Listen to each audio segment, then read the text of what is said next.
నమస్తే రమగారు. నమస్తే జయ. రమగారు, అక్షయ తృతీయ ఈ నెలలోనే ఉంది. మనకి బహుశా 10వ తారీఖు ఉంది. వైశాఖ శుద్ధ తదియ. విపరీతమైన యాడ్లు, అన్ని బ్రాండ్స్.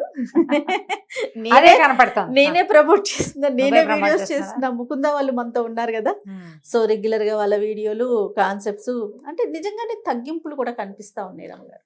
దాంతో అసలు అక్షయ తృతీయ అనగానే ఏమైపోతుంది, ఇప్పుడు అక్షయ తృతీయ అనగానే ఎంతసేపు గోల్డ్ గురించే మాట్లాడుతున్నా కదా. అవును, ఇదే కాన్సెప్ట్ వచ్చేసిందండి. అక్షయ తృతీయ అంటే బంగారం కొనుక్కోవటం అంతే. బిజినెస్ వాళ్ళు, బంగారపు షాపుల వాళ్ళు సౌత్ ఇండియాలో విపరీతంగా ప్రమోట్ చేశారు జయ.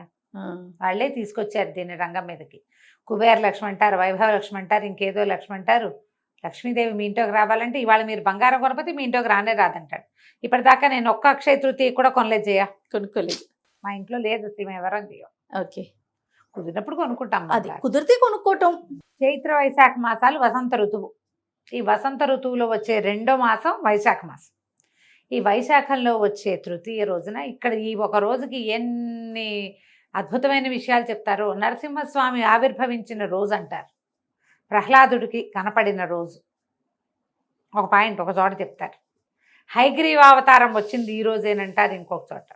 లక్ష్మీదేవి కనపడింది ఈ రోజే అంటారు ఇంకొక చోట. రాముల వారి పట్టాభిషేకం, అన్ని నెలల్లోనూ రాముల వారి పట్టాభిషేకం కనపడుతుంది. ఒక్కో పురాణంలో ఒక్కొక్క రకమైన గాథలు కనిపిస్తాయి. మనకి పండుగలు, పర్వదినాలు అని 2 పాయింట్లు ఉంటాయి జయ కదా. మిగిలిన ఏ దేశాల వాళ్ళకి ఇలా ఉండవు. సెలబ్రేషన్ డేసే ఉంటాయి. మనకి 2 వేరు. సెలబ్రేటింగ్ డేస్ వేరు, ఆస్పీషియస్ డేస్ వేరు.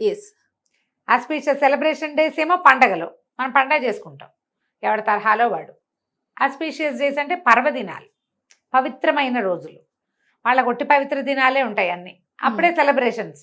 మనకు అది వేరు, ఇది వేరు.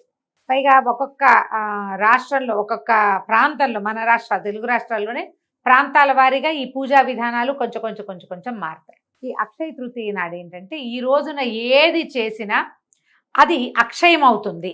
అక్షయం కావటం అంటే ఏంటంటే అబండెన్స్ ఉంటుంది, చాలా సమృద్ధి, వృద్ధి చెందుతుంది. 1 గ్రామ్ బంగారం ఇప్పుడు కొనుక్కుంటే ఏడాదంతా మనకు బంగారం కొనుక్కునే అవకాశం లభిస్తుంది. ఈ అక్షయం అవుతుందన్న ఒక పాయింట్ పట్టుకొని మనకి బంగారానికి ప్రమోషన్ జరిగింది. ఇది మంచిదే. బంగారం కొనుక్కుంటాం, ఈ రూపాయన అయినా మనకు బంగారం అవసరం కదా. పెట్టుబడులకు అవసరము, ఆడపిల్లలకి ఇచ్చుకోవడానికి అవసరము, మనకే ఏదైనా ఏమన్నారు దాన్ని, డబ్బు ఆపదకి ఆదుకునేది బంగారం.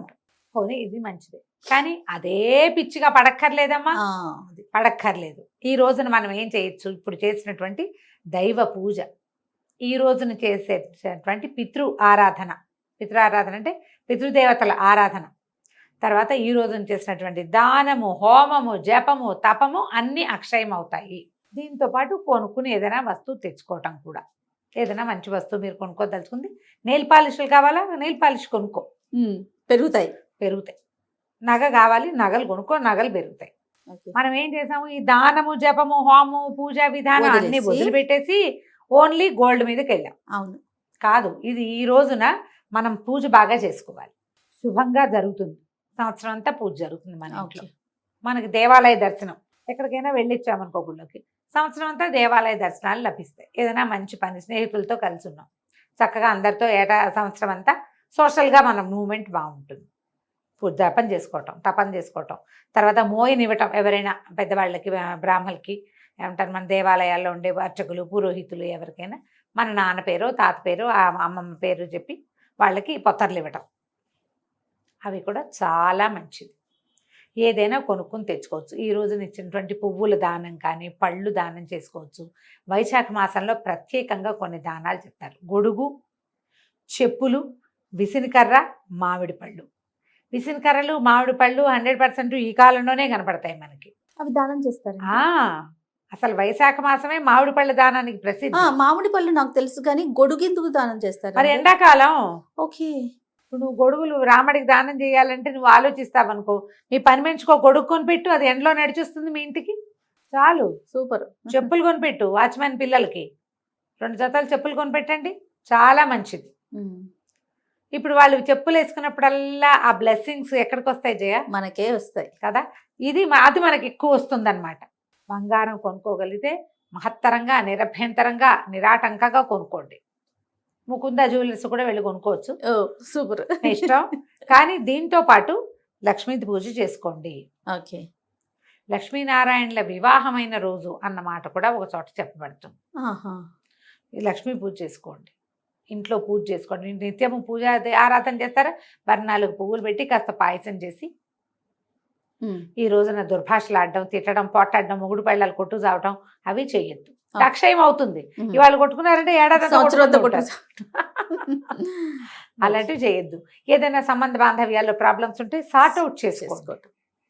చక్కగా దానం చేయండి. నేను చెప్పిన ఈ 4 వస్తువులే కాకుండా పళ్ళు ఏవైనా మనస్థానంలో అవి కొంటాం, అవి ఇవ్వచ్చు.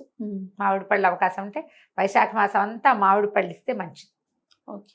ఈ గొడుగు, చెప్పులు, విసినకర్రలు, పువ్వులు, పళ్ళు, కూరలు, కూరగాయలు కూడా చేయటం అంతేనండి. ఇలా అక్షయ తృతీయని ముందుకు తీసుకెళ్తే అక్షయ తృతీయ నాడు లక్ష్మీ పూజ ప్రత్యేకంగా అదేమిటో చేయాలి, మేము ఇలాగే చేస్తాం, ఏటా చేస్తాం లాంటి పిచ్చి మాటలు నమ్మకండి. మీ ఇంట్లో ఏం పూజ చేసుకుంటారో అది చేసుకోండి. అవన్నీ అక్కర్లా. వేరే వాళ్ళ పూజా విధానాన్ని మీకు చూడక్కర్లేదు, మీకు వాళ్ళు చూపించాల్సిన అవసరం కూడా లేదు. మన ఇంట్లోనే లక్ష్మీ పూజ, లక్ష్మీ అష్టోత్తరం చదువుకోవటం, అమ్మవారికి శనగపప్పు వేసింది ప్రీతి అని చెప్తారు, ఆమెకి శనగ ప్రీతి. పాయసంలో కొంచెం శనగపప్పు వేసి నివేదన చేసుకోండి. లేకపోతే ఏ బూర్లో వండండి, మీకు చేత వస్తే బూర్లో బొబ్బట్లో వండుకోండి, మైసూర్పాకు లాంటిది చేసుకోండి, చక్కగా నివేదన చేయండి.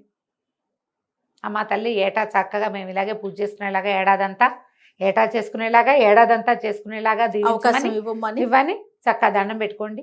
ఇంట్లో పెద్దవాళ్ళు ఉంటే వాళ్ళ చేతికి 2 అక్షింతలు ఇచ్చి అక్షింతలు వేయించుకోండి. చిన్నపిల్లలు ఉంటే మీరే వాళ్ళకి వేయండి. ఇల్లు శుభ్రంగా ఉంచండి. ఈ రోజున ఏవి చెత్తలు అవి ఇవి బూజులు దులపటాలు అవి చేయబోకండి. ఏడాదంతా దులుపుకుంటూనే ఉండాల్సి వస్తారు మీరు. ఓకే. ఇల్లు క్లీన్గా ఉంచుకోండి. పని వాళ్ళతో తిట్టి పోట్లాడి గొడవ పెట్టుకోవద్దు. పక్కింటి వాళ్ళతో తగాదాలు పడకండి.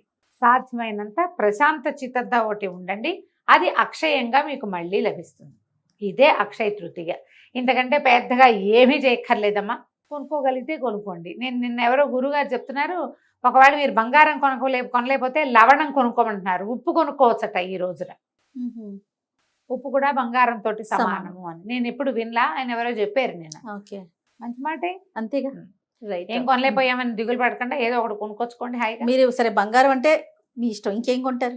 ఏం కొన్న చేయాలి, వంటింట్లోకి ఏం కొనుక్కోరా? అలా అక్షయ తృతీయ వ్యవహారంగా నేను ఎప్పుడు చేయలేదు. ఒకవేళ కొందలుచుకుంటే అలా ఏదైనా అనిపించింది అనుకో, ఏదో ఒకటి యుటెన్సిల్స్ ఉంటాయి కదా ఇంట్లో, సామాన్లు అవసరమైనవి, పూజ చేసుకుంటాం. పర్వదినం అంటే పూజ పెంచుతాను నా స్టైల్ అది. ఏదైనా సరే పూజా విధానాన్ని కొంచెం ఆ ఏ దైవానికి సంబంధించిందిగా చెప్పబడుతుందో వాళ్ళు ఇంకో 2-3 స్తోత్రాలు అదనంగా చదువుకుంటారు. ఈ రోజువారీ నివేదన కాకుండా ఇంకేమైనా కొంచెం తయారు చేస్తా. నేను పోటాట్లు గిటాట్లు వాటి జోలికి నేను వెళ్ళను. అదే కదా, అది జరగవు సాధారణంగా. ఎవరి గొడవల్లోకి నేను వెళ్ళను. అవును. ఓ దండం పెట్టుకుంటాను. ఎక్కువ కృష్ణారామ అనుకుంటా నేను. రైట్ రవి గారు, నమస్తే. నమస్తే. సుమన్ టీవీలో మీ పర్సనల్ అండ్ బిజినెస్ ప్రమోషన్స్ కోసం కింది నెంబర్కి కాంటాక్ట్ చేయండి.